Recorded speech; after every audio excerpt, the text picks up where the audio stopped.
everyone, welcome back to our channel. ఇవాళ వీడియోలో let's make simple and tasty పెసరపప్పు beetroot రసం. దీనికోసం మనం బీట్రూట్, గ్రీన్ చిల్లీ, కరివేపాకు, ఆనియన్, టమాటో అండ్ మామిడికాయల్ని సన్నగా కట్ చేసుకొని పెట్టుకున్నామండి. సో ఇప్పుడు ఈ రెసిపీ కోసం ఒక మిక్సీ జార్లో కొన్ని టమాటోస్, కొన్ని బీట్రూట్ అండ్ మామిడికాయ ముక్కలు యాడ్ చేసుకొని మెత్తగా పేస్ట్ చేసుకుందాం. అది పేస్ట్ అయిన తర్వాత పక్కన పెట్టి చారు కానీ రసం కానీ ప్రిపేర్ చేసుకునే గిన్నెలో కొంచెం ఆయిల్, ఆవాలు, జీలకర్ర, మెంతులు యాడ్ చేసుకొని కొంచెం ఇంగువ పౌడర్ యాడ్ చేసుకుందాం.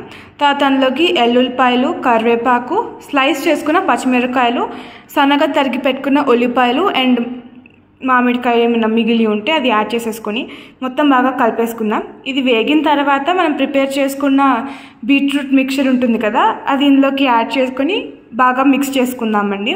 తర్వాత ఇందులోకి టేస్ట్కి సరిపడా ఉప్పు అండ్ కొంచెం పసుపు యాడ్ చేసుకొని బాగా కలుపుకోవాలి. ఉడుకుతున్నప్పుడు మనం ఇందులో కొద్దిగా పసుపు యాడ్ చేసుకుందాము, ఉప్పు కూడా అప్పుడు మొత్తం కలిసిన తర్వాత కొంచెం వాటర్ యాడ్ చేసుకుందాం.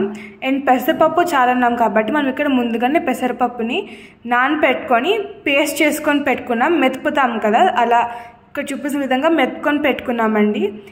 ఇప్పుడు ఈ పెసరపప్పు మిశ్రమాన్ని మనం ఉడుకుతున్న బీట్రూట్లోకి యాడ్ చేసుకుందాము.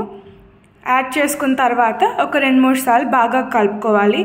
ఎట్లా అంటే పెసరపప్పు మొత్తం మెత్తగా బీట్రూట్లో కలిసిపోయే విధంగా ఇలా కలుపుకున్న తర్వాత మనం ఇందులోకి వాటర్ యాడ్ చేసేసుకుంటున్నాం. మిక్సీ జార్లో మిగిలింది చేతి తుడవకుండా వాటర్ పోసుకొని ఇలా క్లీన్ చేసేసుకున్నాము. తర్వాత మనం రసంలోకి కావాల్సిన క్వాంటిటీ ఆఫ్ వాటర్ని యాడ్ చేసుకుంటూ పెసరపప్పు ఎటువంటి లంప్స్ లేకుండా నెమ్మదిగా కలుపుకుంటున్నాము.